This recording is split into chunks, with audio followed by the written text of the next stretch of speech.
Sebo gye bali. Kale bami naye gye bali. Tukusanze ku BBS wano. Yesebo. Yagala weyanjulyeko abakulaba. Abatulaba balungi, bampita Jackstar Jonathan Mugudwa era nga nze chairman w'akakiiko ka steering committee, akakiiko akateereddwawo okulaba nti tufuna obukulembeze mu kibiina kyaffe ekya Entertainment Journalist Association. Ekibiina oba association egenda okulaba etwala buli munnamawulire ng'akola ebya entertainment, buli journalist ng'okola ebya entertainment, ba presenter, ba blogger, ba TV producer, script writers, bon mwenna kasoba nga olina platform koweerereza naye nga bw'okeera ku makya oweereza entertainment. So ekibiina ekikutwala oba kyetusuubira nti kyewandibadde weeyunira bakita EJAW oba Entertainment Journalist Association Uganda. Tubadde tulina ebibiina bya mirundi ebiri, EJAW ne UWEJA oba UJA. Tusaba otunyonyolemu obitunyonyolemu obitwawuliremuko omulabi. So ekisooka UJA means Uganda Journalist Association. Literally we fall under Uganda Journalist Association. So under Uganda Journalist Association ife twasalawo tukoleyo ekitongole ekyaffe kye bayita Entertainment Journalist Association Uganda. Tusobole okuba nti twongera okutegeerekeka under UJA. Obuzibu bwe twasinga okusanga mu Uganda Journalist Association nti baali bakonsideringa nnyo hard news journalists, ba journalists aba bakola amawulire ago bulletin eziri hard news, kwegamba ffe abakola entertainment nga we are not given that priority, era nga n'obukulembeze kizibu nnyo okusanga an entertainment journalist okubeera ku cabinet mu mbeera bwetyo. Ne tugamba no, I think kikakata kuffe okwetengerera under UJA tusobole okunyonyola ensi yuno amaanyi ge tulina. You realize nti most TVs ne radios oba ne bwe ziba blog ezisinga okubeera vibrant, ezisinga okubeera n'amaanyi, ezisinga okucommandinga numbers zeze zigenda ne entertainers. Oba kitegera teri TV ina numbers kusinga ene entertainment show, teri mawulire, teri bulletin esinga ene entertainment show. So it is so sad nti abantu abamu baali tebalaba maanyi ge tulina. So okwagala okukinyonnyola ensi ekitegeere nti bannaye we are so important. Tuyinza okuba tukola bintu bya kusanyusa abantu, but we equally need to be appreciated nga we appreciating any other hard news reporters or presenter. So netwetengerera netukola ekibiina kino. So enjawulo awo weeri nti UJA yetutwala fena, but under UJA fe twasalawo katukole ekyaffe ekitwala ba entertainment journalists because of not fully feeling appreciated or considered under UJA. Awe twanditandikidde bigendererwa ki eby'ekibiina kino? Ekisooka twagala kulwanirira ddembe, twagala kulwanirira munnamawulire akola ebyemizannyo. We want n'okuteereza obulamu bwabwe, welfare gye bakolera ne gye bawangaalira oba okitegeera mu bulamu bwa bulijjo. Why? With a good research we've realized most entertainment journalists ne gye bakolera tetulina contracts. Most entertainment journalists don't even have contracts gye bakolera. Nekyo kye nagambye, we work for stations, we create numbers for them, naye ogenda osanga bakyatutwala nga bafreelancer nga abasaagiriza ne tugamba no, katutereeze ekintu kino tukinnyonnyole. Kati ekisooka twagala kubalwanirira nti presenter just because you are an entertainer tomala gagobwa ku mulimu. Bwe babanga bawa contracts basobozibwa ba journalists abakola amawulire hard news, then naawe osobola okubagainingira, naawe n'osobola okubanga ki bagikuwa eyo contract. Then ekyokubiri twagala okubanga tubangula entertainment journalists.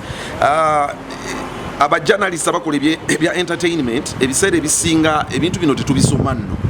Omwana abana kitone n'atandika n'atuula ku TV n'atandika kunyumya n'asanyusa abantu. We are more like artists.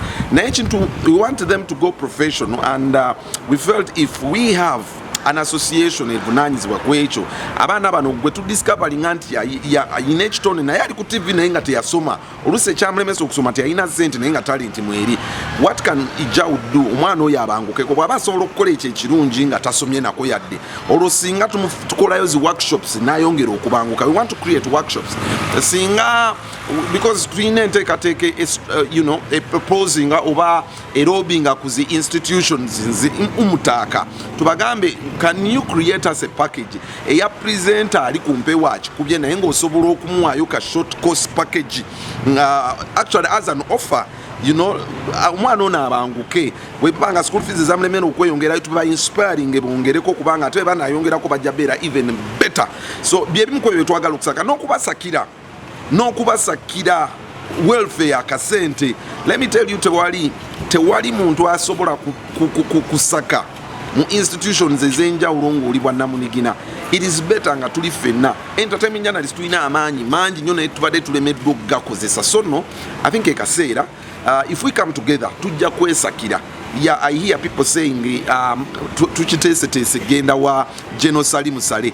Yes, General Salim Saleh is one of those because people are getting money out of him and that is money for Ugandans. But ekitulemye ffe n'okufunako yadde ebitaano ku ssente z'oyo omwami oba abantu abamu ne bamasquerading ne bagenda nayo bo ne babawa handouts is because we have failed to unify. Is because we are supposed to tulemeddwa okufuna collective voice. Kale no tusubire tumanya ne collective voice ne bwezibeze ezasale zibaga we won't shy away from it. We shall lobby it. Naye ekyasale ate it's a drop in an ocean kubanga bitwagala osaka bingi tusuubira nti bwe tumaliriza kale tugambe ekyo ekyasale can we lobby something else because tulina amaanyi mangi nnyo when we are together. So okusako okwo we believe singa tuba tusase gundi yaffe association ngerimu kasente munamawulire ekisooka tugenda kuteekawo sako yaffe sako eyo ng'osobola okwewula sente n'otendekawo ka business. Tusuubira singa twongedde okusaka bwe tutyo association yagenda sooka okubeera an association where we give our members even interest-free loans.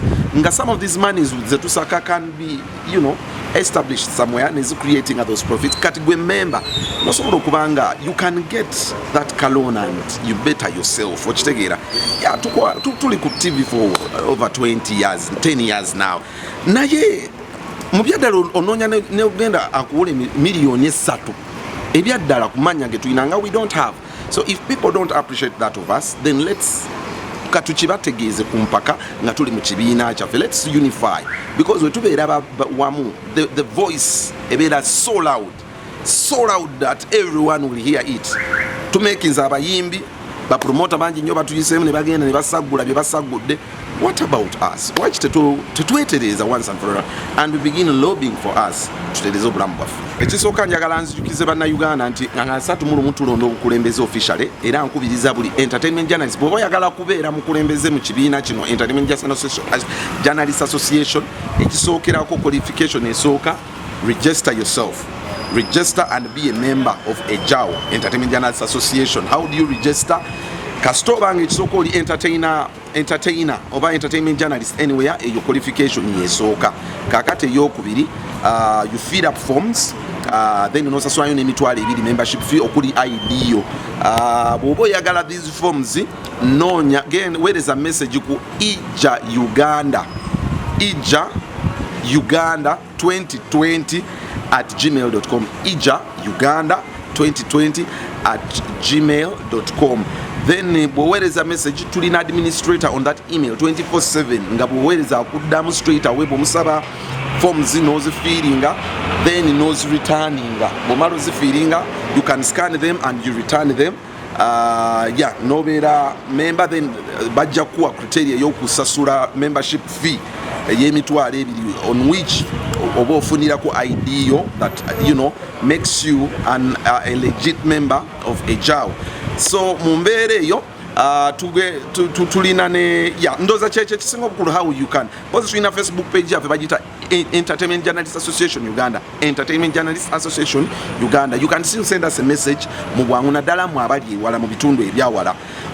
Singa oyagala kwesimbawo okubeera omukulembeze deadline ya munabagambe ya Lwakutaano olunoso olina okwanguyiza ddala ate naawe bw'oba toli member tojja kusobola kulonda any member kuba tuli member. So bw'oba oyagala kulonda beera member. Okulonda kwa lwa 3 how are we going to vote? Tuyina enkola bbiri ez'okulonda. Okulonda okusooka kujja beera online, tugenda beera ne physical voting. Online voting egenda beera tulina app gye tucreatinze.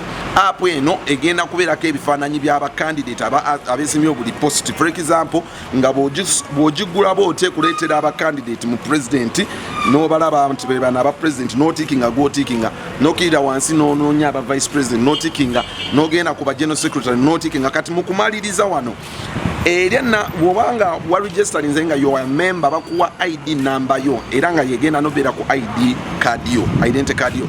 Now that ID number wano wansi waayo gye bagikusabanga verification code. Verification code otekamu yo ID number. ID number yeyo kasito giteekamu nga kali akavote bw'okanyiganga bagamba accepted.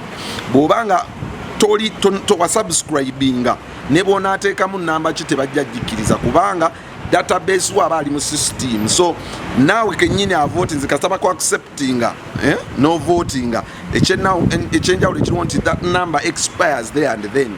So batosobola kuddamu ku voting emirundi ebiri. So that's how we are going to vote online. Then physically that is why tuli bakolinga tusobole okubanga tuli wamu twemanye nti bamemba tuli 10 oba tuli 2 oba tuli 3 bwe tubeera 3 abaana abasobola oku accessinga venue especially tugenda bateeka mu groups tubagambe gundi ne gundi bw'oba wakulonda abantu 2 mwinako era ssaawa emusa 2 mubeera awo. Bw'oba olemereddwa okulonda around that time then ojulidde online oba okitegeera. Then n'omulala bwe tutyo. So bw'obanga tosobodde kubeerawo physically you vote online. Bw'obanga you can access your physical opportunity naye ijja beerawo n'abali eggulu bonna tugenda arranging in that sense nti oba osobola okujja eggulu n'ovaayo mwe muyina kulonda ku ssaawa 5 paka ssaawa obwe kityo that kind of arrangement. So yeah, nkubiriza bajanati mujja tubeere wamu. Come and have a sense of belonging. Come and be somewhere. Yaksta oloza tetuleseewo njawukana wakati wa bibiina bino wakati ndaba biweze 2 oloza abekyasoose banaakikiriziganya. Ekibiina teri kibiina kye bateekawo ne kigamba nti kibeeremu ku mpaka oba tokibeeramu okitegeera. Ekibiina okiteekawo if you feel your paro chiku representing byeweetaaga then stay in it. Bolaba kwa naffe nkugamba ekyatuteesawo ujja si kuba nti ijjawo ekyatuteesawo ijjawo not because ujja twali twagala eveewo nedda. We didn't feel fit in it. We didn't feel considered. Okitegeera ujja it's Uganda Journalists Association naye tulina ne USPA Uganda Sports Journalists something like this association yaba bannamawulire asaka ebyemizannyo. Actually they are even stronger than ujja. You know balina annual activities zaabwe ujja USPA awards kwegamba buli we mwetegeera ate mutuuka ku bingi. If you understand yourselves mutuuka ku bingi. So naffe tusuubira nti emyaka mingi nnyo gye tuwestinze nga tuli individual. So oba n'okubeera mu kibiina nga tetuli well recognized and appreciated singa baali batutegeera bingi nnyo ebyandibadde bituuse kuba entertaining journalist essaawa zino. So olw'okuba because of those few failures here and there we feel feke nyini nga bagamba nyini mufu yakwate wawunya feke nyini katwekwatire awo tusuubira nti abatukulembera balemereddwa okuba nti batutuusaayo.